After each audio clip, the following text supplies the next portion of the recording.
Hey guys, so this is a little walk through Donington. I think I got halfway through the other lap and then I realized I was on my 37 flat. So this will, yeah, be the right lap this time. So fourth gear, I kind of forget to shift there. But right here, my point that I want to aim at is that right there. This little kind of mess of lines. Get my left tire on that, and then that's kind of when right after that is when the rotation starts. You can see start turning my wheel. That's when the rotation starts nice and late on the gas pedal, maximize the exit. As far as braking points go, it's kind of in this mess. Right after that blue cone goes out of my peripheral, I pretty much start applying the brake pedal to about 70%. Then I hold it to a little bit later in the corner. There's also a pretty good bump right here, so you can't cut that too much. I don't know why that's a bump. It doesn't look like it should be a bump, but it's a bump. So you can test it out, but it's really slow if you hit that.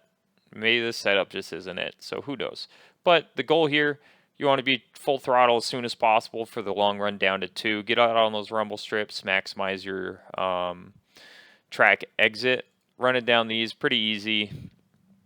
Then here, this is one of the most fun turns, I think, of any touring car that I've done. So what you want to do is you're at this point. I use a count after that whiteboard, like a half-second count or whatever. I use that as kind of my braking point. So then I brake here, and for braking, you want to brake in a straight line from this point to this point. So you brake in a straight line, get most of your braking done, then you get on that rumble strip, and then you start the rotation for the corner. If you go too late, then you just can't quite get it slowed down enough, and then you'll push off, and you'll get a pretty easy off track on the exit. So again, just pay attention throughout the whole lap to the braking inputs and the steering wheel inputs. This is pretty universally what I do for, I ran the Audi for a while, and that's same braking and wheel inputs. Just the Elantra is a lot easier to get those inputs. So that turn, you can cut a good bit. So right there, that's about the max that you can do. It's that white line, your left tire on that white line, you'll get a cut track. But if you can get up over this curb as much as you can like this, it's literally worth like 2/10. So we'll watch it and chase, I guess. Then maximize that exit. It's okay to dip the tire in the dirt a little bit right here. Like I didn't get an off track for that.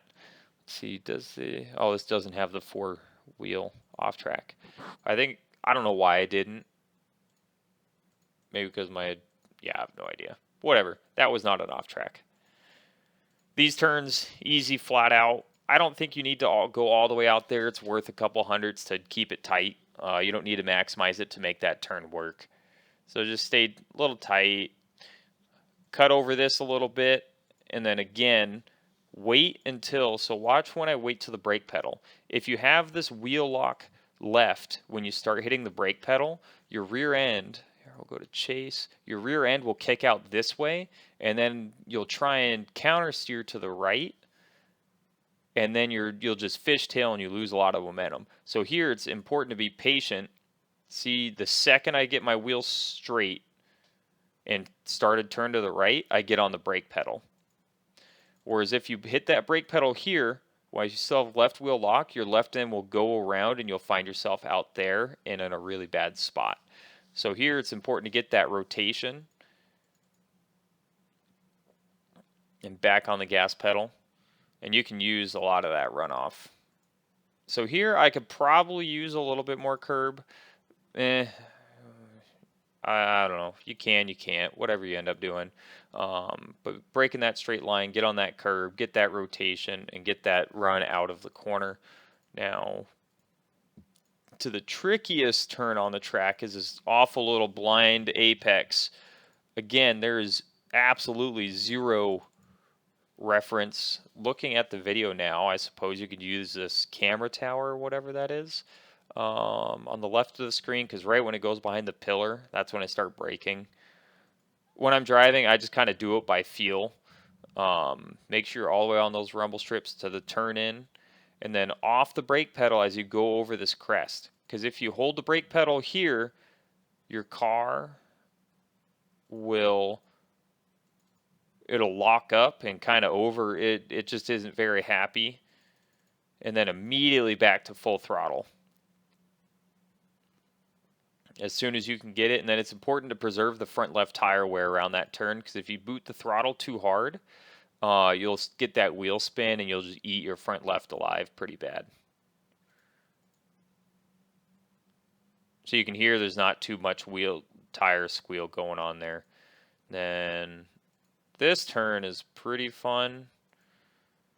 Again, no real good one. I use this whiteboard as kind of my braking marker, and really hard in a straight line. And you'll notice the second I start feeding wheel, I'm getting off of the brake pedal.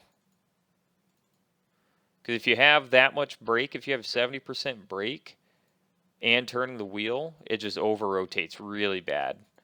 And then that is, I think, literally the most that you can take without getting it off track, and that is worth so much time if you can cut those turns.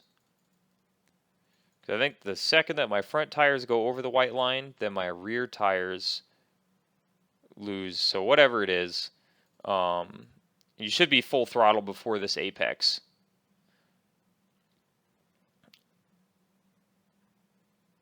Then braking into this blind braking point. Where's a reference? I don't know. You can use that house behind the pillar again. I won't look at that. I'll just use it by feel. So then braking hard again, really hard braking down to first gear. This one's really tricky.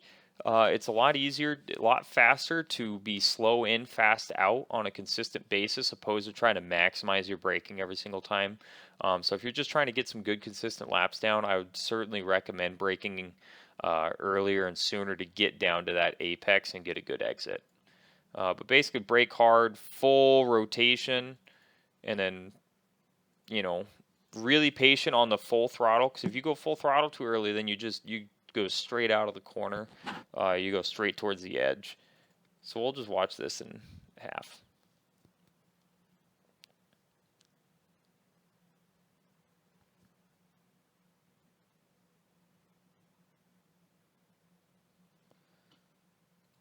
And then honestly, this turn is almost a repeat, except it's a nasty little off camber.